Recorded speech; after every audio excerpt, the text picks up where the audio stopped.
When you lose to the individual named none of these candidates, destiny is telling you something. Nikki Haley, destiny is telling you to get out of the 2024 presidential campaign.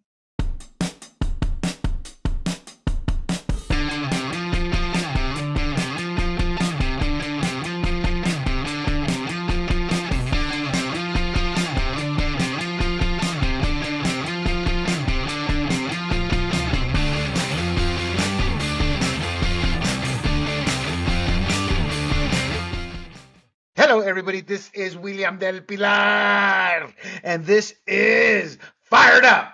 Okay, I wanted to do this podcast a few days ago, but something kept coming up. Then a family emergency. Go figure. I've got some of it under control, and I wanted to make sure I gave my 2 cents to help inform you in regards to the Republican presidential primaries. We're going to talk about the Nevada primary and the Nevada caucus.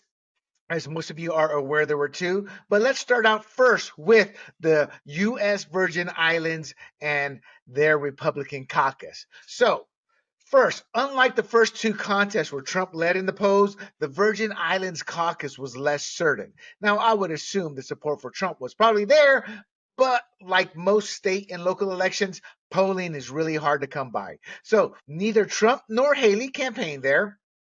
Haley made several virtual appearances, and in contrast, Trump sent surrogates. Look, there's a big difference between being seen virtually and actually having a representative on hand. It shows that you care much more about the people when there's an actual physical body there. Trump is a master at this. He did this in 2016. He knew intricately what each city, what each town that he went into, what their specific problems were. I imagine their surrogates went in with the same strategy and tactics. Talk about the local problems, talk about how they're going to be able to help them.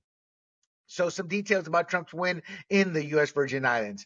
Trump took the U.S. Obviously, he took the U.S. Virgin Islands Republican caucus, and he's expected to receive all 4 delegates allocated by the Republican National Committee. Now, they were penalized, the U.S. Virgin Islands Republican caucus. They were penalized because they scheduled their caucus a winner take all contest earlier than allowed. An interesting point about this caucus was it was by ranked choice, meaning you go in and you vote by here's my first candidate, here's my second candidate, here's my third candidate, et cetera, et cetera. So if there's no outright winner, they start using the formulas with the second, third, and fourth candidates. Look, I got in not a heated discussion, but my partner and I talked about this, and I showed him how the Democrats played that out to hurt the Republican Party. It's just another trick. Libertarians are the worst for wanting ranked choice because they can never get enough support for their candidates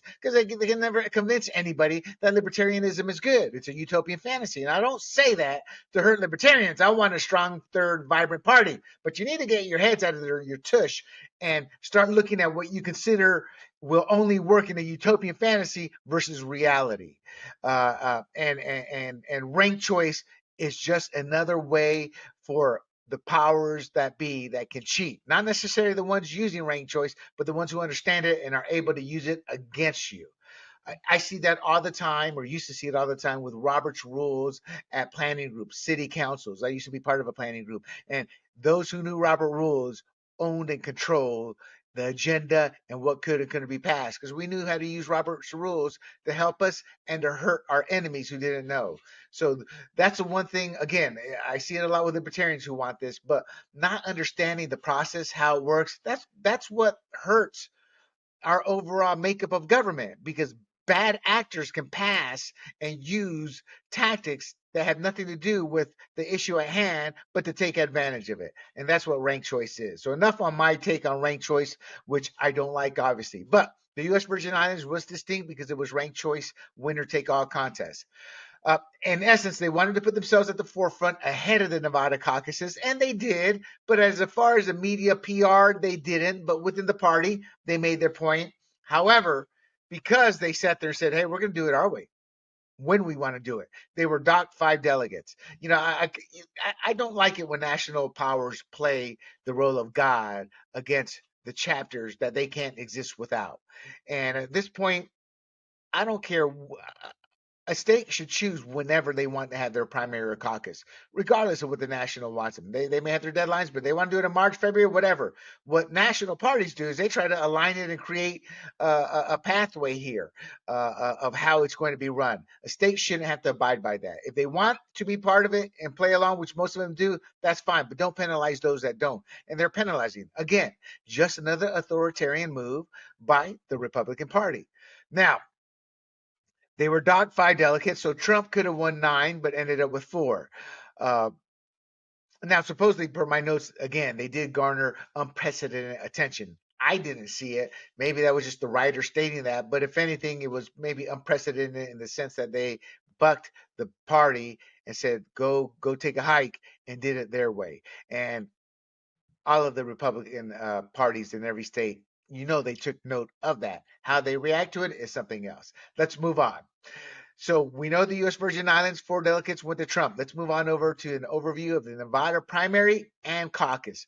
Look, Nikki Haley, the former South Carolina governor and U.S. ambassador to the United Nations, a position that gave her life again politically because of Donald Trump. She participated in the Nevada primary rather than the caucus. But when you lose to something called none of these candidates, the reason you enter the primary is lost. Meaning, when you lose to that individual, none of these candidates, whatever goal you had in the primary was just soundly defeated. Because if you can't, because that's the people telling you they don't want you, and that says a lot. So why was there a primary and a caucus? Okay, in 2021, the Nevada State Legislature, made up of Democrats, changed how voters could choose their presidential candidates.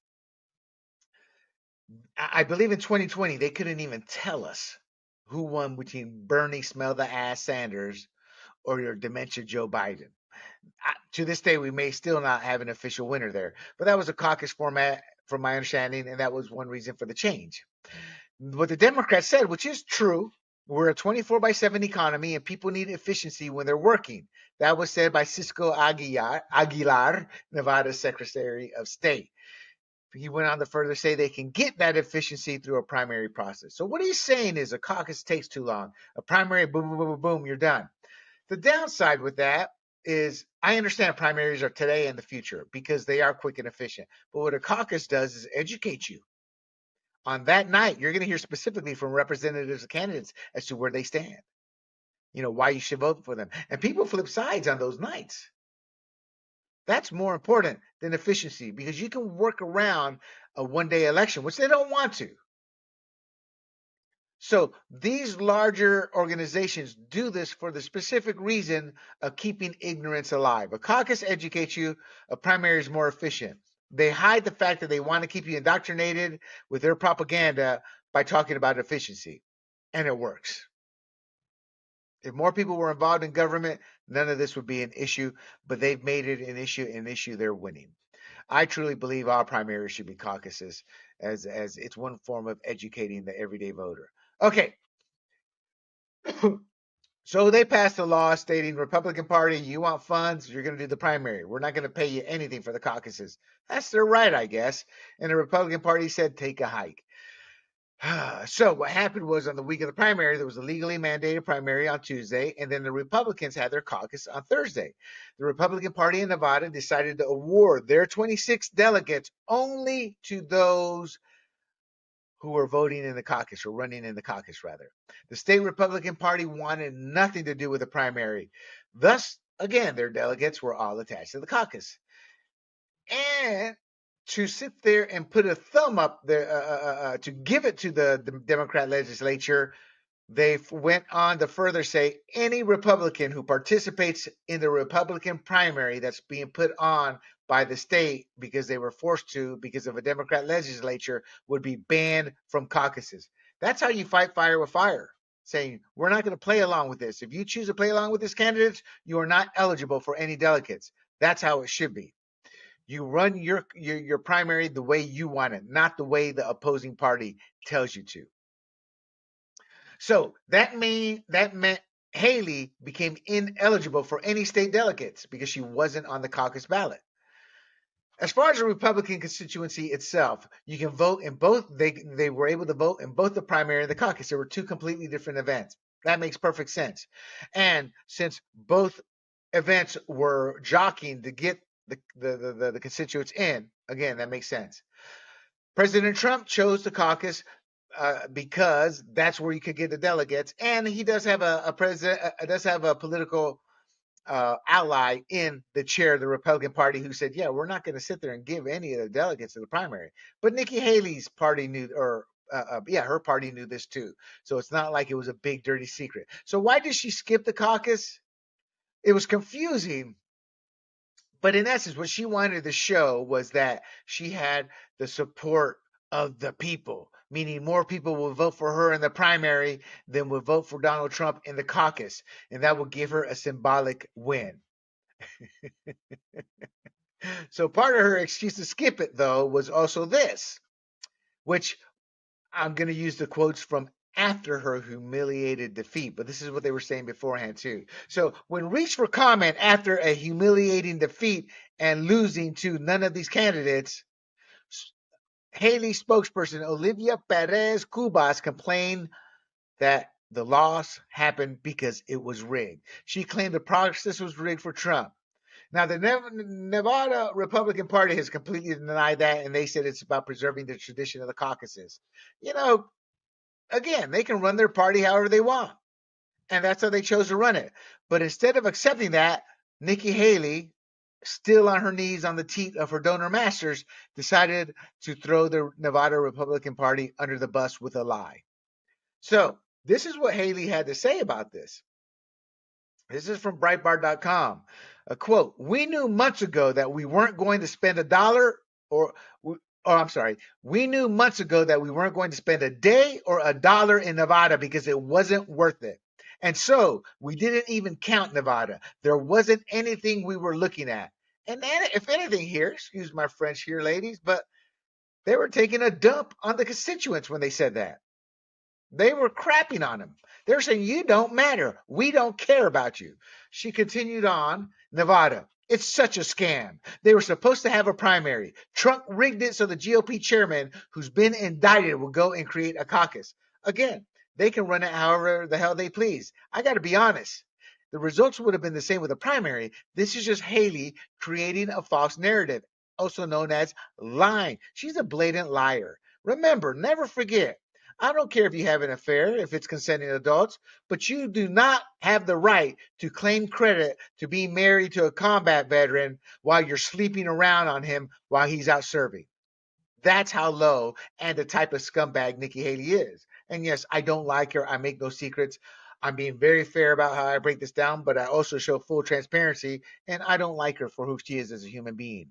She went from being worth 100,000 to being worth 8 million after she left the United Nations. All because of the military industrial complex. So, of course, she's going to keep pushing for war. Of course, she's going to keep pushing to support Ukraine. And she's not pushing, she says she would, but she's done nothing of action to know about anything about the border. Okay, so back to Haley. "We knew that it was rigged from the start." Haley also added, "Our focus is on South Carolina, Michigan, and Super Tuesday." Fair enough.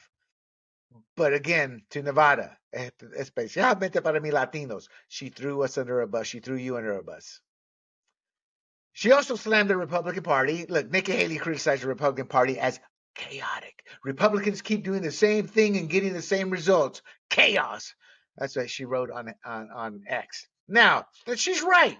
But here's the problem. A vote for Nikki Haley is a vote for the same thing. And that's insanity.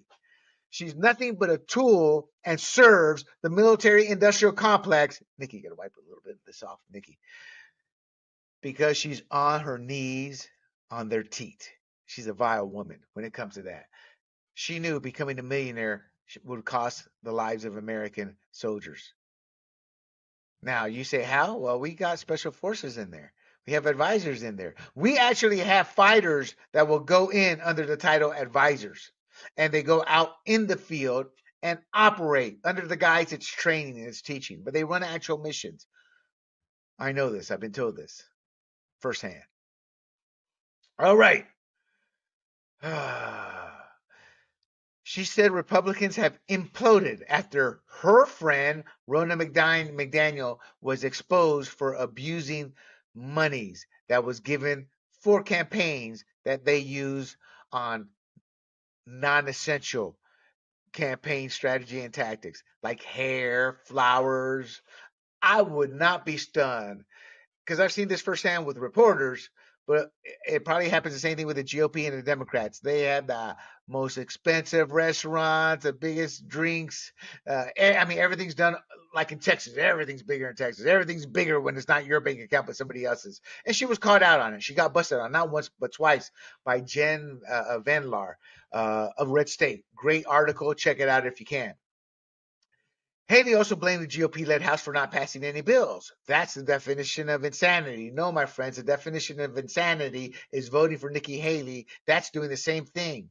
Voting for a neocon who's willing to send our troops to die on wars that aren't approved by Congress. You have to have congressional approval to be officially in a war, but they don't. They've given that power to the president and they abuse it. And Nikki Haley would continue that abuse. So that's the definition of insanity, voting for somebody like that who will bring us war after war after war. The GOP House can't pass anything, she says. Well, here's what's good about that. We don't want them to pass anything. Every time they pass something, we go into greater debt nationally. We're in trillions of dollars worth of debt. People lose jobs because what they do tends to backfire and hurt the economy. The less government we have, the greater the economy. You need a foundational government, and that's it. And then she goes on to say Trump lost another court case and threw another temper tantrum. A vote for Trump is a vote for more chaos. That's true. Because people like Nikki Haley won't do their job as a fellow Republican to defend Donald Trump. She will jump on the bandwagon to create that chaos. She's such a hypocrite. The truth behind the rigged accusation. The party sets primary rules and all candidates know the rules. She accuses his chairman of working for Trump, their political allies. Yet Ronna Romney is her friend. Ronna Romney, niece of Mitt Romney, who is one of the most vile politicians as he lives in his ivory tower, making life miserable for us. Then he throws his church and his beliefs to prove he's a good man. No, he's a vile man. Anybody who doesn't want to relate to the plight of the working class and the poor and actually works to hurt them, as he did in his previous civilian incarnation, is not a good man. That is Ronna Romney's uncle, Mitt Romney. She dropped the Romney because people were realizing, putting together, oh, dang, you're nothing but part of the same team. Screw the American people, Ronna. Again, she was busted with financial improprieties, and she's likely going to be forced to resign. So Ronna McDaniel, as you know her as, is Nikki Haley's friend, not Trump's. But let me put this to you, Trump supporters. Why would Trump support her endorsement not once but twice? Trump can be played and be played over and over. We need Trump to have some better advisors. And Ivanka and Jared aren't it. And Junior's not the sharpest tool in the shed. I'm sorry to tell you. Ivanka's probably the smartest one there. And yet she's literally 2/3 Democrat. So we're never going to get great policy support for Trump out of her. She's the one who's going to force Trump to pass this bill. But we're not going to pass it next time. Next time comes around, he passes it again. So at the end of the day, he had no business endorsing her. We're partly in this mess because he endorsed her. But Nikki Haley faced everything that Trump faced in terms of the obstacles, barriers, and knowing the rules and regs in running in Nevada. Trump saw no favors, and Haley failed to say what and how it was rigged. So she's just saying it was rigged. It's rigged. It's rigged. But she won't tell you how or why. She just says it was rigged because Trump's political ally was a chairman, but no proof. That's typical of a neocon. That's typical of an establishment figure. That's typical of a swamp creature. That is typical of Nikki Haley. That is typical of a woman who claims to be a combat veteran because her husband's out serving while she's sleeping around on him. This was an open secret back in the day, and it came to light when her lovers legally made a statement that, yes, we slept with her. God, how bad is it? How low is that? Wow. So the reason Nikki Haley did the primary and not the caucus, it was strategy. She knew she was going to get whacked. She knew it. So she had to give perception, meaning she had to make you see it through the lens she wanted to see, wanted you to see it, wanted us to see it through. She was trying to create a narrative, obviously a false narrative, but a narrative nevertheless. And this is why. Look, primaries will get more participation because you go into boom, boom, boom, boom, you vote. You go to a caucus, you have to listen to a representative of the candidates. And then they go back and forth, and then you decide who's going to get your vote. Then everybody votes. So she used the caucuses being rigged from the beginning as her impetus to do this. However, she received fewer votes than the slot called none of these candidates, which is there because of Nevada law. But despite this, technically she won, since the law only allows a named candidate to succeed, meaning she was the only big name there that was still in the race. Thus, she technically won. So, in essence, Haley staffers, analysts, and the Never Trump cult, who were a part of her advisement team, i.e., her donors. Nikki, you got to wipe a little semen off of here. The Never Trump cult thought it could boost her, regardless of the delegates, if she won with a bigger vote count in the primary than Trump's win in the caucus. So what she was hoping to do was, for example, to get 50,000 votes to Trump's 10,000 caucus votes. Two completely different events. Done completely different. So it's not apples and oranges in terms of the caucus voters. But she wanted to sit there and say, look, I got 50,000 votes. I got 50,000 votes. Trump got 10,000. That was the game plan. That's what you call that symbolic victory, where people go, wow, she's the more popular one. Let me go visit the Nikki Haley election site. Oops, I'm sorry, that's a Nikki Haley lover site. I'm kidding. Obviously, I have issues with her taking credit while she's cheating on her husband. God, that's as low as you can get. But anyway, however, again, Nevada voters voted for none of these candidates. So instead, being able to create her false narrative, instead of being able to sit there and say, I got more votes, the South Carolina governor has to spin a humiliating loss into a positive, and she couldn't. This was a primary, again, where she was the only major candidate on the ballot. This was a terrible strategy because, one, she deemed the people not important. With today's technological age of the internet, social media platforms, it was easy to expose what her con was, and they did. So she gave up on going for delegates to try to strike a symbolic victory. And what that does is shows how desperate her campaign is for Pyrrhic victories. And she didn't even get one here. She barely campaigned in the state. She had no minimal, if any, ground operations, and only visited the state once this cycle. So in essence, what happened was Nevada Republicans soured on her. They're like, well, you're not going to be here for us or talk about us or come tell us who you are. Go screw yourself. The truth is, she's hurt any potential future as a national politician. She better hope she never enters and advances enough to where she's in a presidential race and needs Nevada, because she's going to lose. So we know she was humiliated on the national stage. She lost as her primary as the only candidate on the ballot. Here's a real kicker. She was beaten by none of these candidates by a 33-point margin. None of these candidates took 63% of the vote. 63% of the vote. Haley came in at 31%. She lost by over 30 points. 22,000 people supported her. 47,000 people said, we don't like you, don't want you, don't approve of you. Get the bleep out of here. Now, there were two other candidates on the primary ballot. That was Mike Pence and Tim Scott, but they're no longer in the race. She was the only major candidate still in the race. And Pence and Scott, they combined for a few thousand votes, and there were some minor candidates who garnered several hundred votes. Now, that said, what I was told is this was expected, that this was not unexpected per party officials of her, of not this candidate receiving, none of these candidates receiving more votes than her. Despite that, that was in the weeds, in the baseball weeds, or the term where if you're in the party, you understand the mechanics of how this works. You knew that, but to the average voter, it was not. Thus, it was still humiliating, and it's not something you can explain and get away. They're like, so what? You just got shellacked by somebody that doesn't exist, you know. And Trump again did not participate in the primary because there were no delegates awarded, and the party told him not to. Why piss the party off that you need their help? Come the general.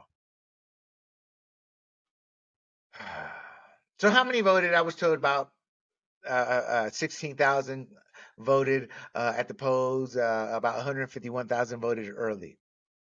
I'm assuming that's a primary. So with this humiliating defeat, where does Nikki Haley officially stand? Well, Olivia Perez Cubas, once again, her spokesperson, told Newsweek in an email after the Nevada primary humiliation, Haley's campaign is, quote, full steam ahead, unquote. Look, this was Trump's victory. Former President Donald Trump, he secured a crushing victory in the caucus. He was the sole notable candidate, and he won a historic percentage of the votes. Look, all this was obvious, being the only major candidate, not having many competitors. Again, he didn't compete in the primary. He received 99% of the caucus votes. His challenger, Ryan Binkley, a pastor and businessman, won fewer than 1%. So, what's this all mean? Well, this is the third state primary where constituents vote, and we've yet to see Nikki Haley show anything when people actually vote, meaning ballots are cast. And let's not forget the U.S. Virgin Islands. So there have been 4 primaries, Iowa, New Hampshire, Nevada, and the U.S. Virgin Islands. With wins in these areas, Donald Trump is now the presumptive Republican candidate for the upcoming general election. Trump will get all 26 delegates from Nevada.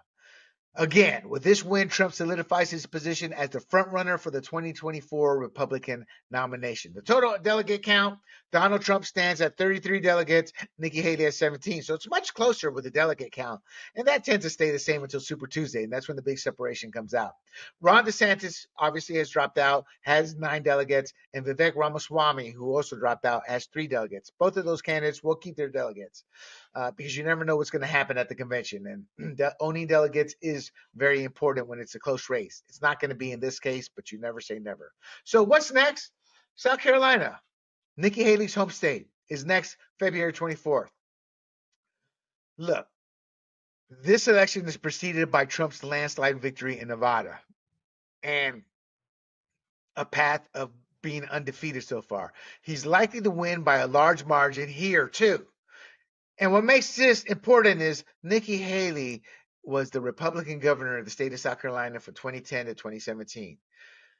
Trump's got a better ground game because he's got bigger endorsements from active politicians there who have their ground games already set up, and individuals like Tim Scott, who are pretty much the equal of Nikki Haley. Nikki Haley has probably vestiges of her ground game, but some of her ground game has gone to the new current governor, gone to other politicians, but she's going to have her hardcore set of people, and she's hoping that they can come together and make it respectable and at least striking distance, where originally they were hoping for an upset. Now they're probably just hoping to keep it close. That is what is next. And that, my friends, is the breakdown of the caucuses of the U.S. Virgin Islands, which was a ranked caucus, as well as the caucuses of Nevada and the primary of Nevada. So we talked about Nikki Haley, humiliating defeat, Donald Trump's on a roll, and we have the emergence of an individual named none of these candidates. Obviously, I'm being a jokester when I say that. But at the end of the day, my friends, Donald Trump is on a roll. And do not forget, you can catch this podcast at grumblingsmedia.com. You can check out our podcast there, as well as on YouTube and Rumble under the profile Grumblings Media, and traditional podcast outlets Spotify, Pandora, Apple, and Google. And Fired Up is not our only political podcast. We have a libertarian podcast called Free for All. We have an entertainment podcast called The Red, White, and Rude. And we have our sports podcast called Points on the Board. Please support us by following and sharing our work. And until next time, my friends, this is William Del Pilar, and this is Fired Up. I bid you adieu. Hey everybody, this is Big John from Grumblings Media, and I just want to say thank you for watching our content. If you want to support our efforts here at Grumblings Media, just smash the subscribe button right here, totally free, or just go ahead and consume more of our great content. Click either one of these 2 boxes.